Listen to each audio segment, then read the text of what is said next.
Hello, everyone. Welcome to the podcast. This is Byron Katie, and my guest today is Magdalena. And oh my, are you in for a treat? And sitting with Magdalena takes a lot of courage. She's on the phone call with her son, and he asks her a two-part question.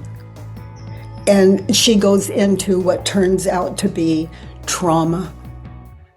She hears it as a kind of judgment, as there's something behind it, and she sees him as demanding her undivided attention. And basically, altogether, she is fearful, and her trauma comes up. It all comes together. So I love that you're here to sit in self-inquiry, not just to listen, but to sit in self-inquiry with Magdalena and me, as we do the work on what does trauma look like in our everyday lives and the fearlessness she shows us on how to actually sit in the trauma. Welcome to the work. Open your minds and get still, dears. And all together, let's sit in self-inquiry. Hello, dears. Hello, dears. Hello, dears. Oh, my goodness. So happy to see you here. I mean, how amazing is that? You just push a couple of buttons and there's the world. You know, when I was little, my mother taught us here's the church and here's the steeple. Open the door and there's all the people. I mean, open the door, just hit join. I think she was onto something.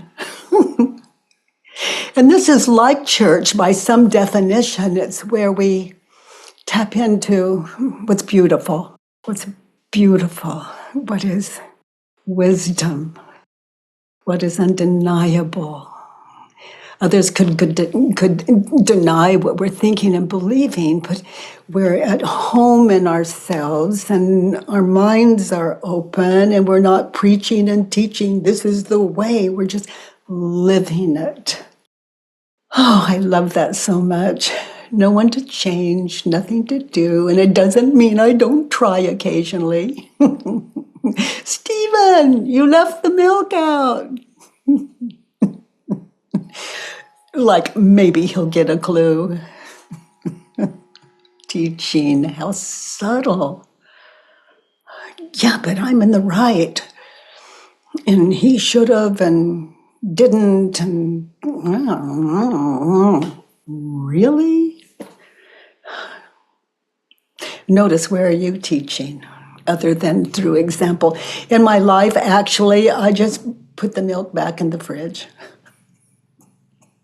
I give me the service I want others to give me, and it's okay if I ask on the way out the door. Just a little of this, a little of that. Those of you new to the work today, the work is a way to identify the thoughts that we ourselves are thinking and believing in any given moment. And notice the emotional that goes with that. And those images in our head of past, future, just mindfulness. Notice what we're thinking and believing in any given moment. That we are upset, fearful in any way, ready to attack someone, or we just have attacked someone. And it can be as simple as not listening to someone and that's, for example, judging me. I'll put it here, and how I jump in to defend myself as opposed to just listening with an open mind, because they could be right. You know, what identity am I defending? I'm the one that's right and you're the one that's wrong. Let's get this squared away. Until they admit it, there's something wrong with that. Oh, just open my mind. They could be coming at me.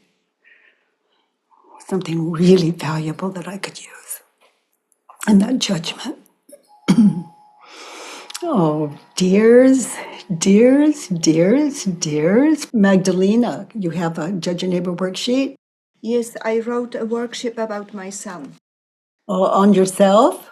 On my son. On your son. Okay, so let's look at that. Read number one, and what is the situation? The situation is that I am on the telephone with him and that he's sharing how he's doing, but sometimes I like receive it in silence. I'm not responsive and he doesn't like it, I guess, or he didn't know how to interpret it. Yeah. So I wrote that I am upset with my son because he rejected and blamed me for my silence. Okay, so he rejected you. He rejected you because you were silent. Is it true? In that situation on the phone, be there now. He rejects you because of your silence. No, he didn't reject me. It's Is not true. is this something that he's blaming you for in the past? He's blaming you for something and you're silent, you don't respond? Yeah, he blamed me more than once for responding in a different way than he would prefer. Uh-huh. He didn't like your answer? Actually, he asked me why I was so silent, why I was not not responding to what he was sharing. But from my side, I was really listening and no response was coming. Yeah. So he rejects you because of your silence in that situation. Is it true he's rejecting you? Listen, is he just asking a question? Is he really blaming you? Or is he asking for more of a Actually, response? He he rejects you because of your silence. Is it true? It's not true because actually he really asked a very clear question. Mom, why are you silent? Are you not listening? Something like this. Wow, But very in my emotions, it felt like rejection. good. Yeah, you were believing he's rejecting you and he's just asking you a simple two-part question. So be there now in that situation. Notice how you react, sweetheart, when you think the thought, he's rejecting me for my silence. And he was very clear. He just said, Mom, why are you silent? Are you not listening? He's rejecting you because of your silence. He's rejecting you. Is it true?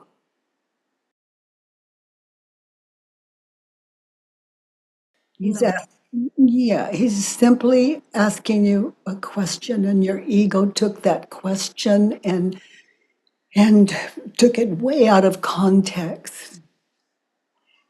And notice, honey, we can see the pain from here when we look at how you react, what happens when you perceive his questions as rejection.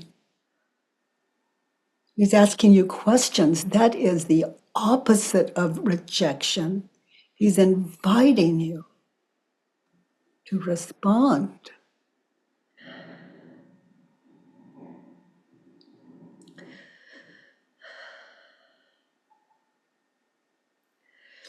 yeah, because when I believe that he's rejecting me, I feel like powerless and I have the feeling that I cannot reach him. Yeah, I fear that the connection will be broken Yeah. between Which us. is what happened. Yes. Your connection with him dropped. You heard his words, but your ego twisted it into something that it wasn't.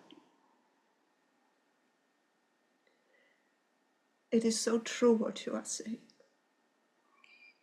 So, in that situation, He rejected you because of your silence, turned around. He accepted me because of my silence. He accepted your silence and asked a two-part question. It is very true.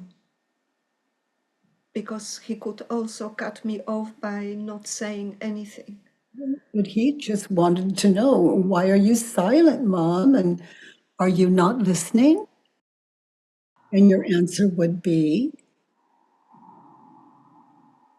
Yes, I answered to him that I was listening, but I guess it was again my ego which interpreted. he asked you also, why are you silent?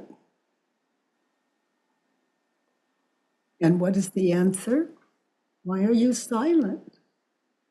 I told him that I was listening so deep that there was no response coming, that if I were to respond, it would be like a fake response.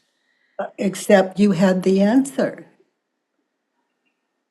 You felt that he was rejecting you when he asked the question.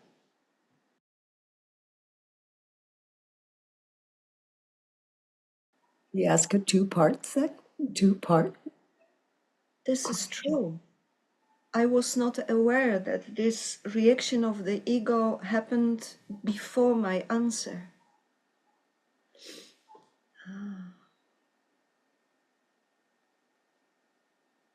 So You in a way, when I was asked the answering, question. Number one, he asked a two-part question. You interpreted that as one thing, like rejection. So we ask a question, you felt rejected, and just became silent.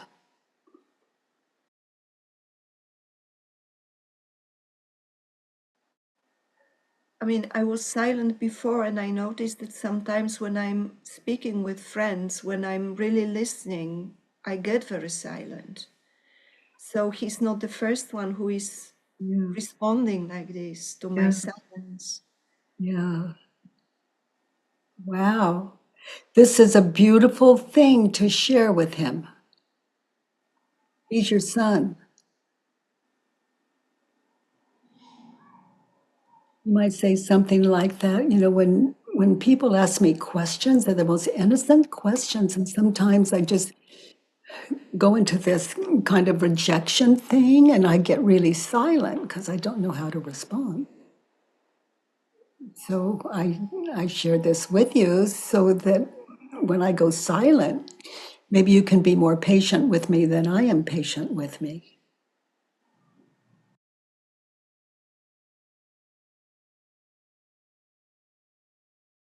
He's your son.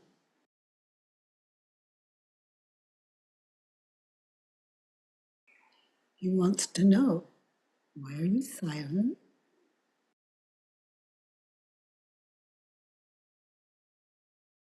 And rather than say, I'm feeling rejected, you could also tell him the truth. I'm confused. And when he says, are you not listening? I am listening. I'm just confused. Would you say exactly what you just said? Would you ask me again? I noticed you had two questions. Would you ask me one at a time? You know, I'm just giving you what I give myself, right, Magdalena? Yeah, thank you for this. I've been known to ask people, would you slow down? You want to take that in, especially when I experience it as some kind of criticism. Criticism grows me, and I don't want to miss it, especially from our children, and those people in our lives that we trust, that we love, that we're close with. Honey, let's And then it just opens to the whole world. If we can do it with them, it's like a practice field where we're in touch with the rest of the world as a result. But Listen, it's very precious what you are saying now, that like you are opening the door for me of new possibility, that when I feel criticized, I can ask for them to say it again. And oh, I love that you are open to that. It's like the key. It's like the key to the end of fear, an important key. We can ask them, I don't trust my ego. And if someone says, oh, are you listening? Are you not listening to me? The ego can say, they think I'm not listening and I am listening, and why would they think that? And dun, dun, dun, dun, dun, dun, dun, and we just get still and silent. It's like our ego has just blindsided us, literally blindsided us. yes, Why are you silent? Let's look at two. I want my son to appreciate the time I can spend with him. You want him to appreciate the time you can spend with him. Is it true? Now that you understand, he just was asking you a two-part question. What I'm realizing now, and I didn't see it earlier, that when I am caught up in this story of being mistreated by him, this part of me doesn't want him to appreciate, because then I'm not right as a victim. Oh my goodness. Ooh, that is a good one. Wow. So this ego part want him to be a hurtful son, or yeah, I didn't see it before. Yeah, the ego wants to be right. And when you really listen to your son in this situation, ooh,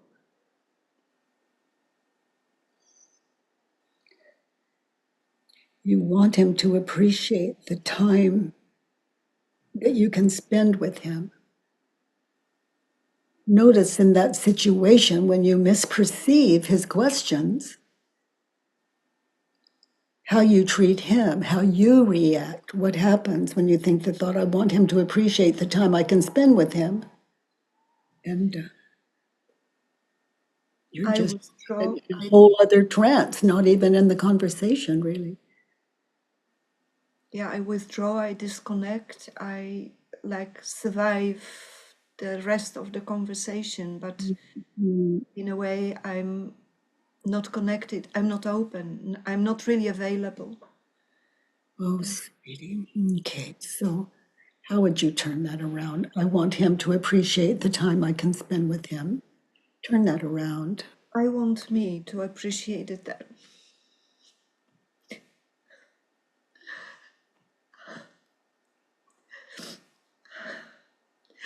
I want me to appreciate the time I can spend with him. There you are. Yeah. There you are without the fear.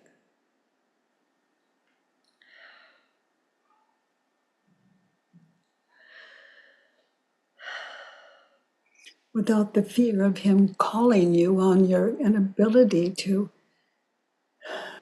perceive his two questions, that they're just questions, they're not criticism.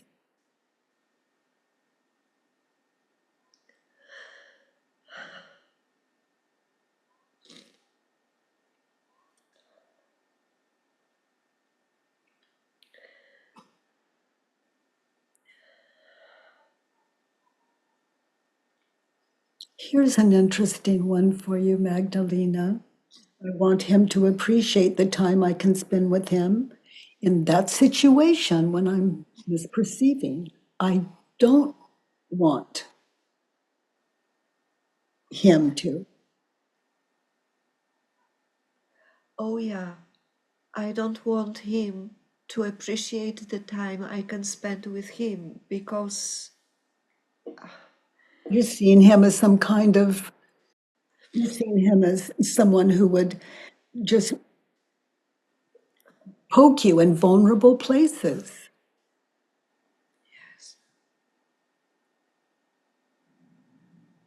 just there to judge you for what you're feeling guilty over. He's not seeing you that way. Not that we can see. He's asking two very clear questions. yeah,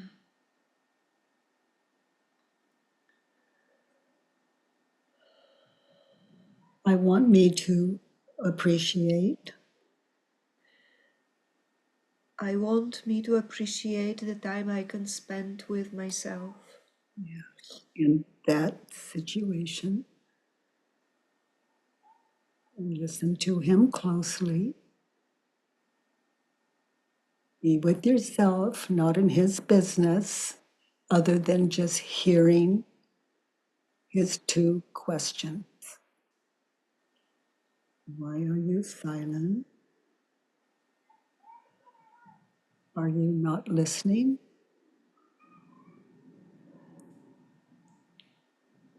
Because when I can appreciate time with me, there is the space to be kind with myself, and then I can be also kind with him. Yes. Then you are sitting in what you want. Then, having said that, what you just said, I want me to appreciate the time I can spend with him. So on your next talk, you can say, honey, when I get confused, I just kind of go silent. And I'm so sorry for that. You asked me why I was silent. When I get confused, sometimes it's like you're the teacher and I'm just a frightened, immature mommy in the moment. And you'd respond in your own way, but whatever the truth is. I recall when the work found me. Oh my goodness, what I was believing onto my children, that isn't in any, that wasn't even close to who they were and how patient they were with me. You know how angry, no matter how angry they could be toward me, in their own way, they were always patient. I still talk to you on the phone. Yeah. My three children still speaking to me. Yeah. And and because of this, your worksheet was like my worksheet. They can say anything to me, and that's heaven. Don't you want to know what your children are thinking? Well, when your mind is open, they'll tell you when he can trust you. Oh my goodness. So beautiful. Okay, sweetie, let's look at 3. My son should not be so demanding of my undivided attention. So he was demanding that you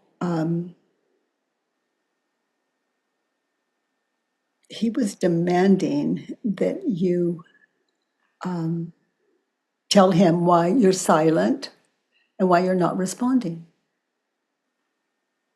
He was demanding it. Is it true? No. No, he asked this question in a rather gentle way. Mm-hmm. Yeah, there he is. There he is. Everything someone as gentle as you are would want in their son.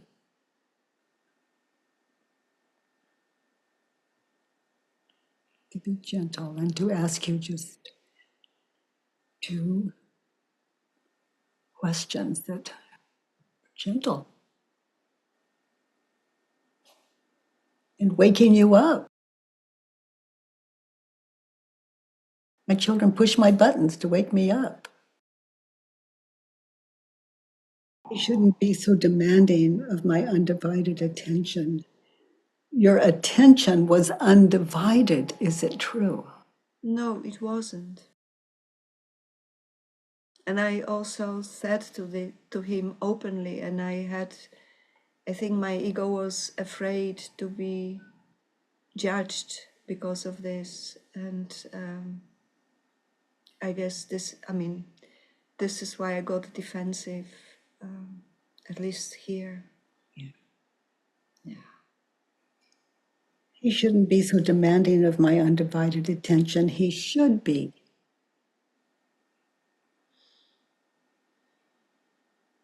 I mean, after all, he was asking you a two-part question. He wasn't demanding. He should, in that situation, be so demanding of my undivided attention. How else can he get it? Two honest questions.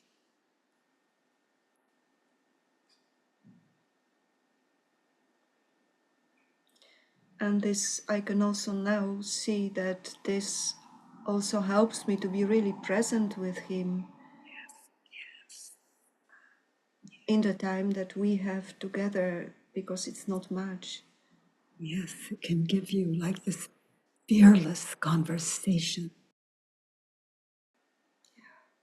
And thanking him for the questions and letting him know that, oh, if it should happen again, willing to look forward to, if it should happen again, if he asks you questions, you can say, oh, I just freeze when you ask me the questions. Okay, so ask me again, one at a time, because I want to respond. And sometimes I don't even know myself why I go silent. So please be patient with me. Ask me again.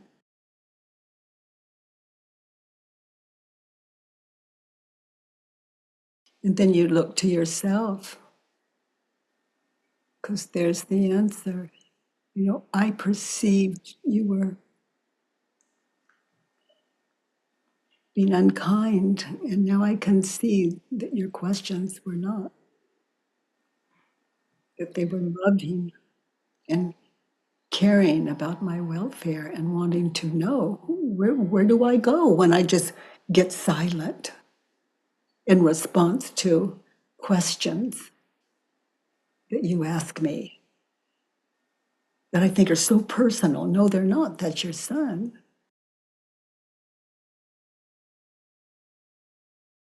There are questions maybe too personal, but those two wouldn't be fall into that category. Self-awareness, there's the answer. Self-awareness in that situation. Then you have your answer. It would meet his questions. I became my children's child for a while. They could see me way beyond what I was aware of.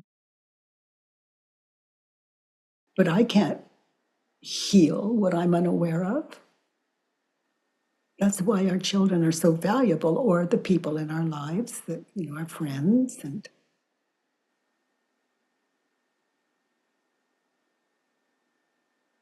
that'll push our buttons. But I'm realizing now that I cannot really hear them when I am afraid.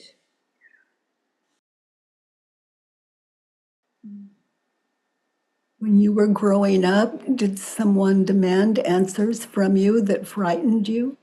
Yes. Yeah, of course. You were trying to save your life. Like, if I don't come up with the right answer, there's going to be punishment. And then they get louder and louder and louder. And, we're frozen. But your son is gentle.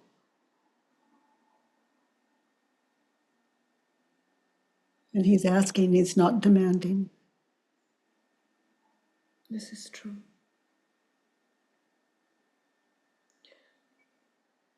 You're just. It's not a just. You're in some ways that only you can speak to, traumatized. If you're going to answer it, you better have the right one, or something terrible is going to happen. Going to be. This is really true. Yeah. Really is true. So you freeze. And especially with people who are so important like he is, it gives me the feeling of walking on eggshells, yeah. The saying, it is the truth that sets us free. Your son was offering that experience to you. And as we together we look at that now, your truth is setting you free. Why were you silent?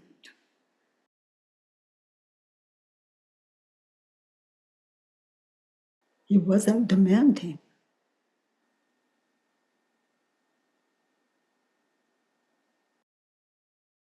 Why are you not responding? He wasn't demanding an answer.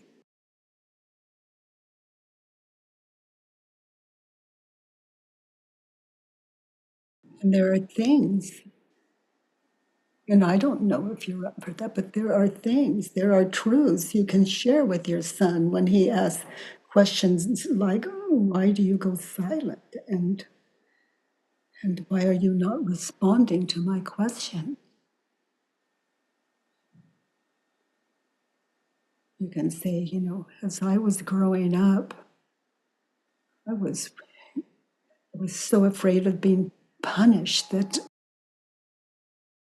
I couldn't even answer a question without feeling that I was going to be punished.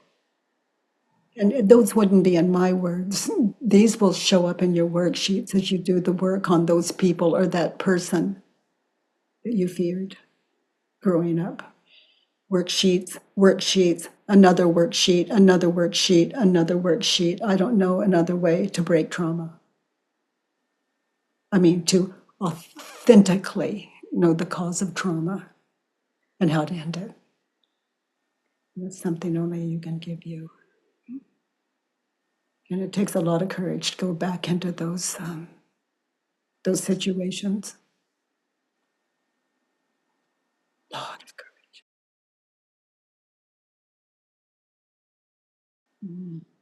Okay, precious. He shouldn't be so demanding of your undivided attention. He was demanding, is it true? No, it was not true. This was an interpretation of my ego.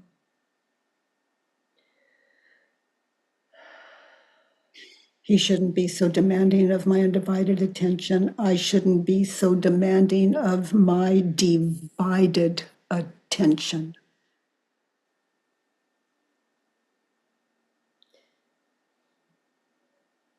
How do you see this?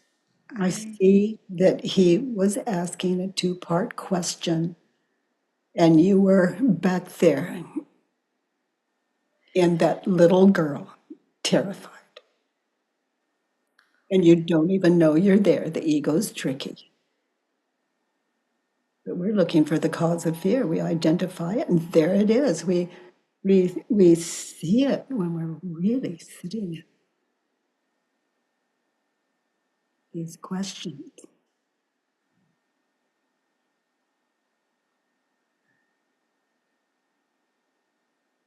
I can see it.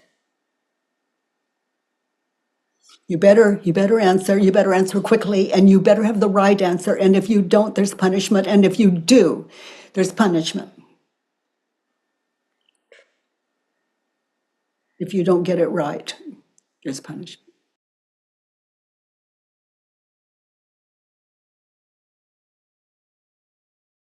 I start to see it because the next sentence I wrote, he should not project his fears on me. But this is what happened in this situation. I projected my fears on him without being aware.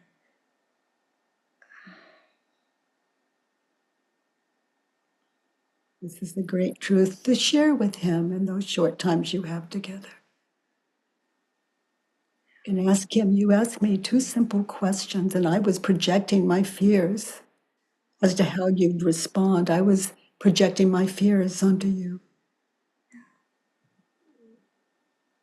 But fearful or not, here's what happened. That's what happened.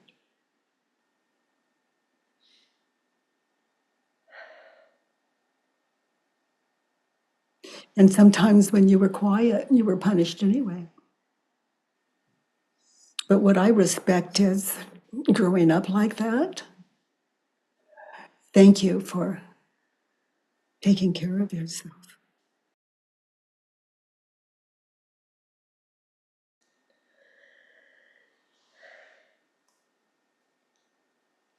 You're trying, you're doing your best.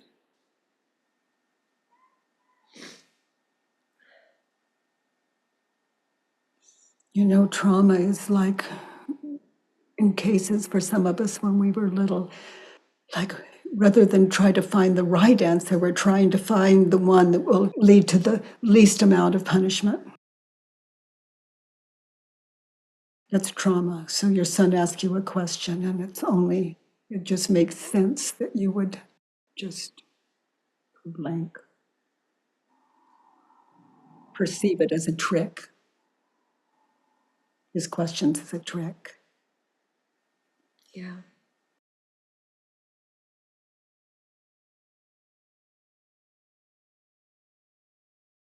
I never saw it like this. I'm so grateful to you. You know, you would see it this way if you were working alone without me and you sat in that situation with my son. How do I react? What happens when I think the thought? He's demanding my undivided attention.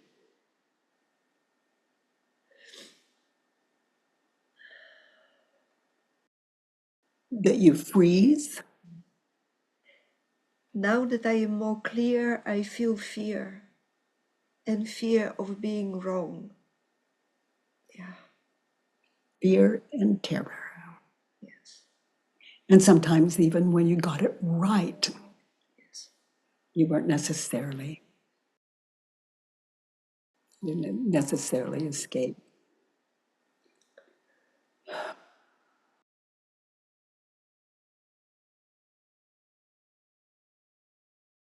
You know, we tell the truth and we're punished. We don't tell the truth and we're punished. Sometimes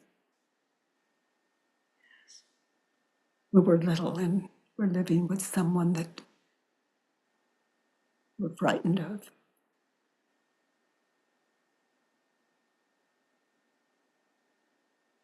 So as we grow up, you know, what truth sets us free? We're so traumatized, we're afraid to even look. We're just looking for the right thing to say to avoid punishment.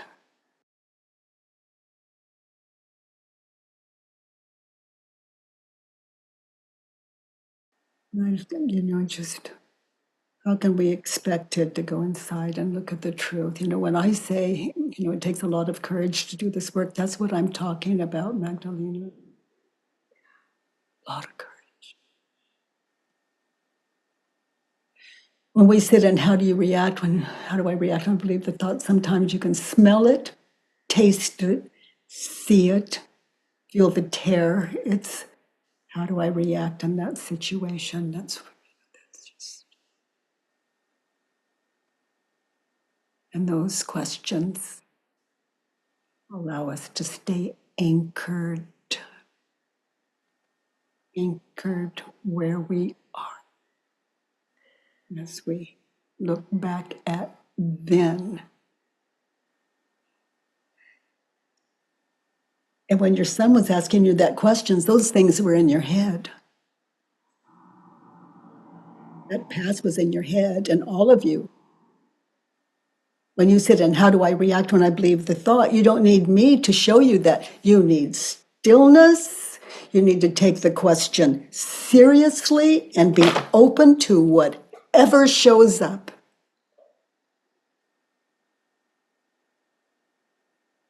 And if I can do it, you can do it. If Magdalena can do it, you can do it.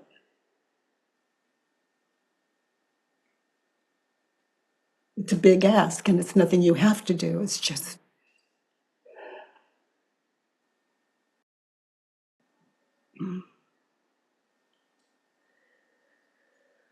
it's for the brave and the bold. And I invite you not to rush yourselves. These questions are exercise in stillness. Okay, sweetie. 4. In that situation, I need my son to stop judging and rejecting me. And this is not true because this is not true. But I become aware of the ego voice, which wants to be right, which is suspicious, which is distrusting. and you're thinking for him. Think for yourself. He's asking you. He's not asking you, Mom, tell me what you think that will please me.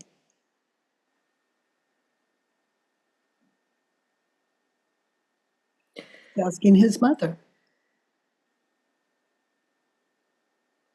I hear you now. I love to hear that, because if you can hear me, you can hear him.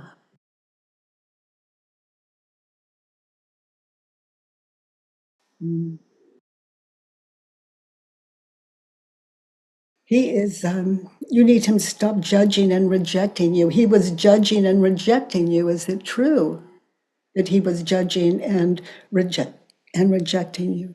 No. No, he asked you a 2-part question. That's all. And notice how you react when you think the thought, to be happy, I need him to stop judging and rejecting me. You just asked a 2-part question. Well, when I believe this, I'm in the middle of the battlefield. Yeah. And it feels like the battle is never ending. That little terrified girl, her trauma is yours.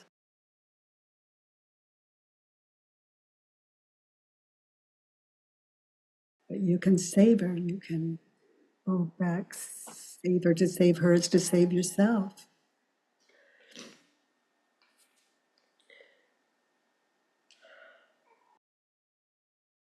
So many of you heard me say, just judge mother, father, sister, brother. I'm not just mother, father, sister, brother. I mean, seriously. And the people in your life, unresolved issues, whether from just mild irritation to full-blown terror and trauma. To go back, because it's going to show up. We're holding it. And it's we've heard the expression, it's the truth that sets us free. Well, remember Magdalene. Truly.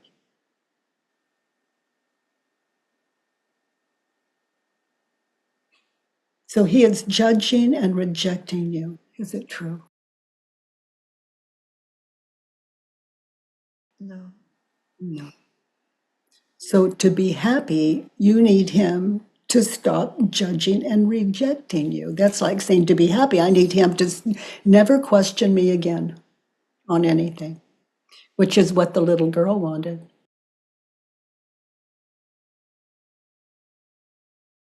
This is true. So in that situation, look at your state of mind. Would it make you happy if he stopped judging and rejecting you? In other words, stopped asking you a 2-part question? Take it back. No, not at all. I really want to meet him. Yeah. Yeah, to answer his question. Because there's no punishment now. You're safe. That's the beautiful thing about growing up. Some of us are free of abuse, living in the household or system of the past abuse. To be happy, you need him to stop judging and rejecting you. Listen to his two-part question again, without the thought. To be happy, I need him to stop judging and rejecting me. Listen to his question. Why did you go silent? Why are you silent? Why aren't you responding?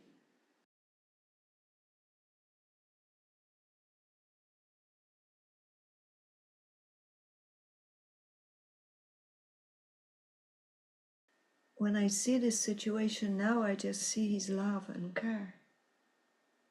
And I couldn't see it then. Yeah. And I found what may be your truth. You don't know how to respond. You don't know, you weren't aware of why. You are now. You see how you react when you believe the thought. All that terror of the past shows up. You don't even know what's happening. It's a dream. But it takes stillness to see those, to sit in this work. You know, in this community where we're all together, we just take the top off of it. But for you to sit in your worksheets, that's just, one of these worksheets you can work on. It can take you a week to meditate in these 4 questions and turnarounds, a week for just one worksheet. And then start it over again. It's just not done until it's done. And it's not something anyone else can give us. To be happy in that situation, I need me. To be happy in this situation, I need to stop judging and rejecting my son. Yes, and get still. And for you and your son, go in and look at his question again. He wasn't judging you or rejecting you. That was you. And you were judging him and rejecting him and his questions. You're rejecting his questions Yes. and judging him. So that's something that you can admit to him and apologize for and tell him that you just stumbled into a whole lot of stuff when it comes to how you raised him that you're looking at, and it's really painful, and that you're really grateful for your time together.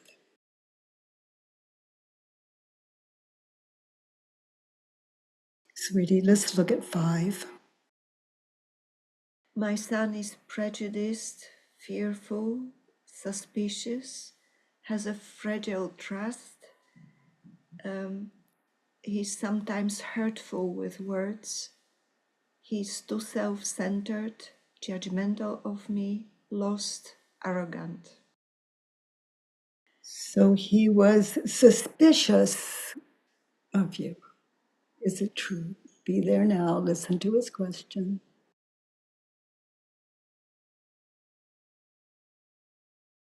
No, actually he was, how I see him now, he was open and strong, courageous, clear. Yeah, he wasn't fearful. He was courageous. This was like a narrative of my ego. I can see it now. He wasn't hurtful. He was 2 questions.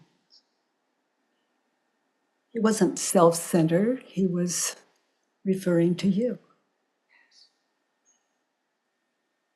He wasn't fearful. And you might ask him, were you? What was that like asking me those two questions? And maybe not. He wasn't lost, he was direct. Was he arrogant?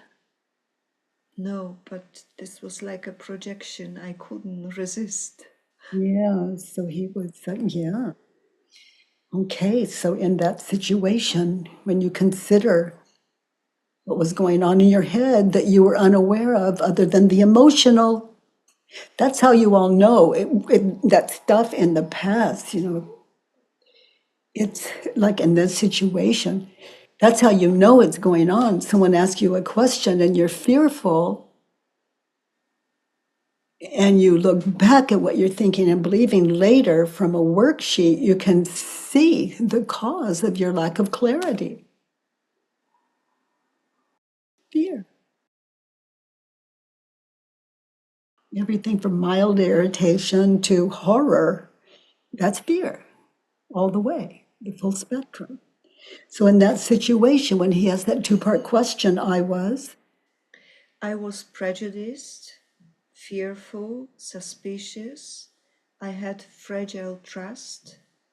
Um, I am sometimes hurtful with words, at least in my head. and in that situation, yeah. And I was too self-centered, absolutely, and judgmental of him. And I was lost and arrogant. Yes. So those are things, and when it comes to the next phone call, on what I would do if I've really done my work, is I just say, sweetie, I love our time together. And in our last call, I was fearful when you asked me that two-part question, and I was fragile. I was fragile, and I was judging me, and I was lost, and I was arrogant. So ask me those two questions again. As I recall your questions, your two-part question was, and then you can ask him to please ask you again, because you don't want to left that undone. That your relationship is the most precious thing in your world. So let's look at 6. I don't ever want to feel judged and belittled by my son. I'm And yeah, unwilling to. I am willing to feel judged and belittled by my son. Yes. I look forward to. I look forward to feeling judged and belittled by my son. Yes. Yeah, because it could be another worksheet, and our children are here to give us our next worksheet. Those of us on those of us that have been, just really abused on a scale from 1 to 10. It doesn't have to be a 10. It can be just a mild 1 or 2 to create trauma. Identity, that's the ultimate trauma. It's I am, this and this, and they are, I know, and he is, she, that's the ego is so I'm willing to feel judged and belittled by my son again, and I look forward to. Oh, Magdalena, honey, it's such a privilege to sit with you today. Thank you for being our teacher. Your depth is nothing short to me, this is true courage. I think even not sitting in this community with that kind of courage, but just to sit in yourself alone, those of you that have work to do,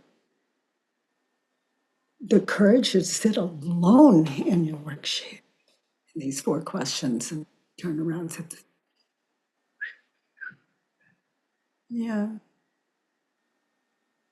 would you be without your story? It's like when you breathe, you can actually, rather than taking for granted, it's like you're aware filled. It's just the most marvelous thing, life. The absence of fear. Anna, honey, your takeaway. Sitting in our teachers' very courageous work today. Yeah, thank you, Magdalena. It was, it really, the work on children and mothers and fathers are the ones that, are always so deep for me, and I can relate so much. And this time it was, how many actions of me are because I don't want to get punished, or how I measure to get punished the lowest, or how it's gonna hurt the lessest. Yeah.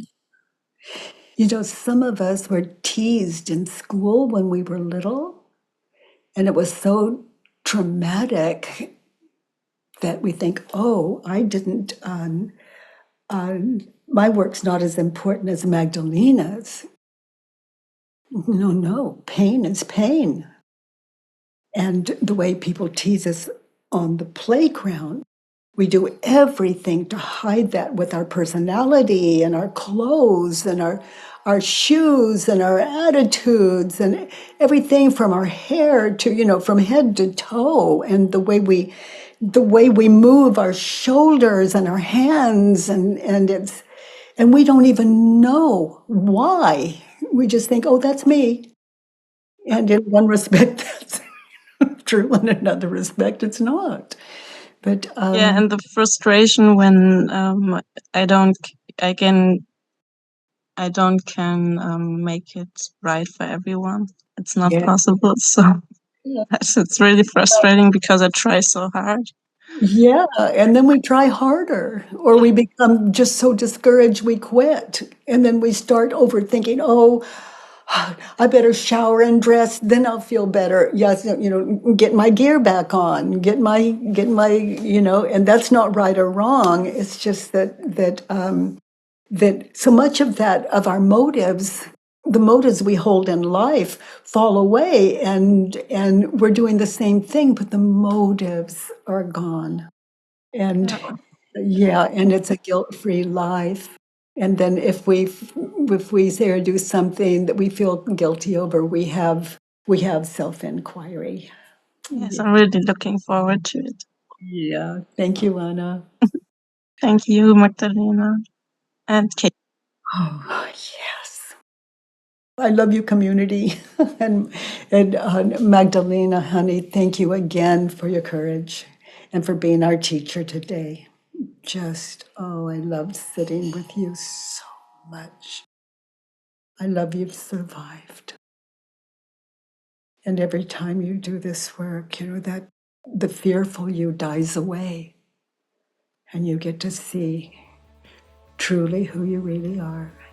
And I'm speaking to all of us. By the way, everyone, if you enjoyed this podcast, please give us a 5-star rating and review on iTunes. It really matters, and thank you for that. I love that you join me every Monday, Tuesday, and Wednesday from 9 to 10 a.m. Pacific time at homewithbk.com. Let's do the work.